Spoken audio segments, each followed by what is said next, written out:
Ei, velhosos da TV Abrali! Hoje eu estou aqui com a doutora Flávia Tobaldini Russo. Ela é médica hematologista do Hospital IBCC. E hoje nós vamos falar com um tema super importante, que é sobre a infiltração da leucemia no sistema nervoso central.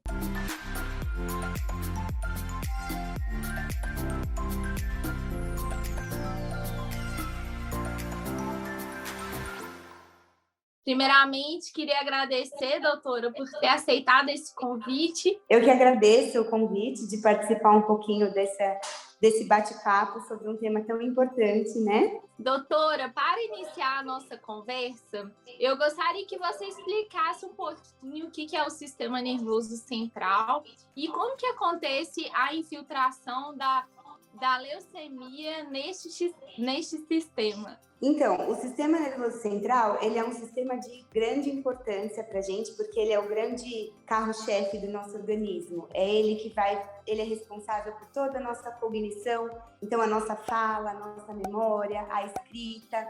É ele também quem recebe todos os comandos de sensação, então para a gente interpretar o paladar, o tato, o olfato, a visão. Então, ele que controla toda essa parte. Ele é formado, basicamente, por dois órgãos principais, que são o encéfalo e a medula espinhal. E esses órgãos, eles são protegidos por estruturas ósseas. Então, o encéfalo fica no crânio e a medula espinhal é protegida pela nossa coluna vertebral. E por ser um sistema tão nobre, a gente tem uma barreira que impede que bactérias, vírus, substâncias tóxicas e células neoplásicas, células do câncer, passem do sangue para o sistema nervoso central. Essa barreira ela é conhecida como barreira hematoencefálica. Muitas vezes, a célula da leucemia, ela consegue ultrapassar essa barreira. Então, ela acaba passando do sangue para o sistema nervoso central e aí lá ela começa a se multiplicar e se instalar, dando origem à infiltração do sistema nervoso central.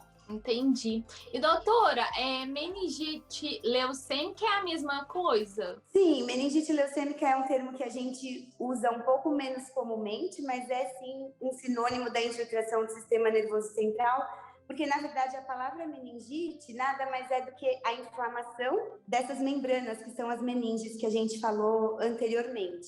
E aí o segundo nome está relacionado à causa dessa inflamação. Então, por exemplo, geralmente, quando a gente fala meningite, ou é viral ou é bacteriana, na grande maioria dos casos. Então, são vírus ou bactérias que causaram essa inflamação. Mas quando a gente usa o termo meningite leucêmica, é porque a célula da leucemia invadiu o sistema nervoso central e causou esse processo inflamatório. Então, pode sim ser usado como sinônimo. Entendi. E quais que são esses sintomas que os pacientes apresentam quando há infiltração do sistema nervoso central? E ele pode ser assintomático? Então, na grande maioria dos casos, os pacientes vão ter algum tipo de sintoma ou sinal clínico que chame a atenção para a gente suspeitar dessa infiltração do sistema nervoso central. Pode sim, obviamente, existem alguns casos que o paciente não sente nada, mas isso é muito raro. E dos sintomas mais comumente relatados e apresentados pelos pacientes, o principal deles é dor de cabeça, mas muitos pacientes também têm queixas relacionadas à visão, então alterações visuais, estou enxergando um pouquinho embaçado, estou tendo visão dupla, ou então pode ter algum déficit motor, perdeu a força em algum membro, e em alguns casos a gente já tem até desencadeamento de crises convulsivas por essa infiltração, né? Esses são os sintomas de maior relevância que a gente encontra mais comumente. E quais que são os exames que realizam esse diagnóstico? Para a gente diagnosticar a infiltração do sistema nervoso central, a gente acaba fazendo exames de imagem. Esses exames de imagem não são específicos para o diagnóstico. A gente faz mais tomografia e ressonância de crânio para a gente também poder descartar outras causas desses sintomas, mas o que vai fechar o diagnóstico da infiltração da leucemia no sistema nervoso central é o exame do líquor que a gente faz, que é aquela punção que a gente faz através da coluna lombar. Então, coloca uma agulha fininha na coluna, extrai o líquido cefalorraquidiano, que é esse líquido que vai embebedar, vamos dizer assim, o sistema nervoso central, E aí, na análise desse líquido, a gente consegue perceber a presença das células neoplásicas, confirmando assim o diagnóstico. E, doutora, quais são as leucemias... E, doutora, quais são as leucemias que possuem mais predisposição para isso acontecer? Então, eu acho que para a gente responder essa pergunta, vale só a gente relembrar um pouquinho a classificação básica, né, das leucemias. Então, lembrar que elas são divididas em leucemias agudas e leucemias crônicas. Nas leucemias crônicas, a gente tem o aumento dos leucócitos, mas esses leucócitos são células maduras e muitas vezes com a sua função preservada. Então, nesses casos das leucemias crônicas, é muito raro a gente ter infiltração do sistema nervoso central, tanto na mieloide crônica como na linfóide crônica. Já nas leucemias agudas, que a gente tem o excesso dos blastos, né, que são as células jovens da medula óssea, a infiltração do sistema nervoso central ela pode ser um pouquinho mais frequente, principalmente na leucemia linfóide aguda, que é aquela leucemia que a gente vê muito em crianças, mas que também acomete adultos. Nesses pacientes, a frequência de infiltração do sistema nervoso central é maior, mas os pacientes de leucemia mieloide aguda também podem ter a infiltração do sistema nervoso central, sim. Você está gostando desse conteúdo? Não se esqueça de se inscrever no nosso canal. E essa é uma condição rara, doutora? Então, ela não é extremamente comum. A gente tem aí relatado uma incidência média na leucemia linfóide aguda ao diagnóstico, então, um paciente que acabou de diagnosticar a leucemia linfóide aguda, em torno de 5 a 10% dos pacientes já ao diagnóstico vão ter o acometimento do sistema nervoso central. Na leucemia mieloide aguda, na LMA, essa incidência é um pouquinho mais baixa, em torno aí de 3% dos pacientes, quando diagnosticam, vão ter o acometimento do sistema nervoso central, né? Mas é importante a gente lembrar que nos casos de recidiva das leucemias agudas, então o paciente que já teve um primeiro diagnóstico, já fez um primeiro tratamento e a leucemia recai, ela volta a aparecer, a taxa de infiltração no sistema nervoso central pode ser maior e aí ela gira em torno de 10%, mais ou menos, para a leucemia mieloide aguda e também para a LLA. Ah, sim. E o tratamento indicado nesses casos, como que é? O tratamento para esses pacientes, então, a gente faz, além da quimioterapia sistêmica, que é aquela quimioterapia em alta dose, que a gente faz pela veia, né? A gente associa esse tratamento à quimioterapia que a gente chama de intratecal, que é uma quimioterapia que a gente infunde ela diretamente no sistema nervoso central através, de novo, da punção da coluna lombar. Então, a gente coloca a agulhinha e aí, na seringa, a gente infunde o quimioterápico, porque aí o quimioterápico chega de forma mais fácil no sistema nervoso central, porque justamente aquela barreira que a gente falou antes, da barreira hematoencefálica, ela também, para muitos quimioterápicos, ela bloqueia a chegada do quimioterápico no sistema nervoso central. Então, a gente acaba associando a quimioterapia direto mesmo, que é a quimioterapia intratecal. Radioterapia a gente usa muito pouco nesses casos, porque isso pode ser uma dúvida aí dos pacientes, mas nos casos de infiltração pela leucemia, a gente não costuma fazer o tratamento com radioterapia, não. E um paciente que teve, no caso, a infiltração, né? Ele é considerado, assim, de alto risco? Uma recidiva pode acontecer com mais facilidade nesse caso? Olha, o paciente que tem a infiltração do sistema nervoso central pela leucemia, ele é um paciente um pouco mais delicado, porque a gente precisa fazer o tratamento associado, né, da quimioterapia sistêmica com a quimioterapia intratecal, e a gente tem o objetivo de limpar toda essa infiltração no sistema nervoso central, justamente para a gente evitar sequela motora, evitar qualquer outro tipo de sequela neurológica, mas só o fato de ter a infiltração não está relacionado com um risco maior de recidiva. Hoje em dia, a gente, para estratificar, assim, para falar é uma leucemia com alta chance de voltar, a gente usa muito mais as pesquisas genéticas e moleculares do que a infiltração do sistema nervoso central por si só. Então, não necessariamente está relacionado com maior índice de recaída, não. No caso, existe alguma maneira, assim, de evitar essa infiltração que aconteça?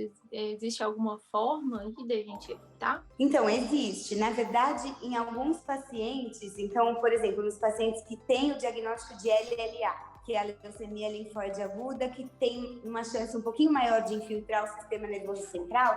Assim que a gente faz o diagnóstico pelo exame da medula óssea, a gente tem indicação de, independente do paciente ter qualquer tipo de sintoma neurológico, a gente funciona o líquido cefalorraquidiano, né, o líquor, para ver se tem infiltração e já faz uma quimioterapia intratecal profilática. Então, mesmo que ele não tenha infiltração, a gente faz essa quimioterapia sim para evitar que essa infiltração aconteça. Nas leucemias, em alguns tipos, nas que tem maior chance de infiltrar o sistema nervoso central. Depois do transplante de medula, existe alguma possibilidade assim, do paciente ter essa infiltração?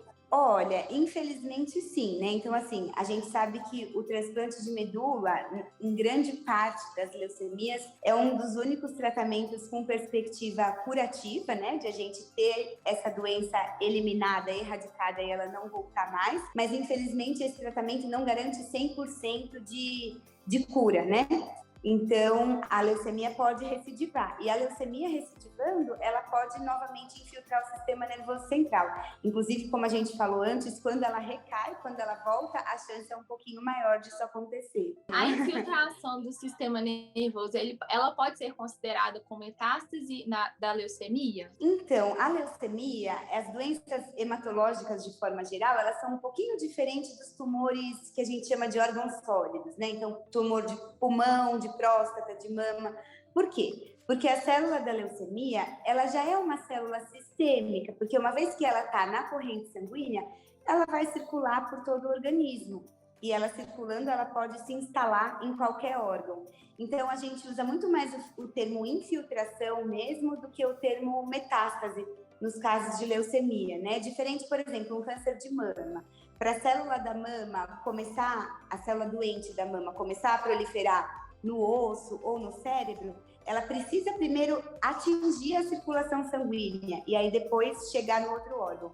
Mas a célula leucêmica não, ela já é uma célula que é circulante, então ela é uma célula sistêmica. Então o termo metástase a gente acaba não utilizando nesses casos. Ah, sim. Doutora, a senhora tem alguma consideração aí final para poder falar sobre essa questão da infiltração da leucemia do sistema nervoso? Eu acho que o que é importante a gente deixar claro para os nossos pacientes e para os familiares é que não necessariamente a infiltração do sistema nervoso central ela é uma doença incurável, então não. É um acometimento a mais da leucemia, mas que a gente consegue fazer o tratamento específico e muitas vezes a gente limpa totalmente essas células do sistema nervoso central. E eu acho que o que fica também de mensagem importante é que a gente tem que logo, tanto o médico quanto o paciente, ficar atento a esses sintomas, né? Esses sinais aí de alarme. Então, o paciente com leucemia que começa com uma dor de cabeça estranha, então tem que logo reportar ao médico, ou que diminui um pouquinho a força em algum membro, porque às vezes os pacientes acabam achando, acho que não é nada, pode ser da quimioterapia, e aí a gente perde um pouquinho o tempo para fazer o diagnóstico e começar a tratar de forma precisa. Muito obrigada, doutora, por esclarecer esse tema que é tão importante.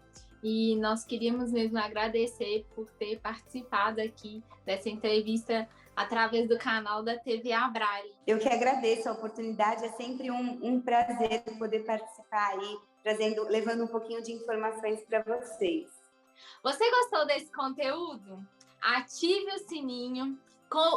Não, de novo. Você gostou desse conteúdo? Curta, comente, ative o sininho para você sempre receber as notificações do canal da TV Abrale. E não se esqueça, valorize a vida nos pequenos detalhes. Doe medula. Tchau, valiosos!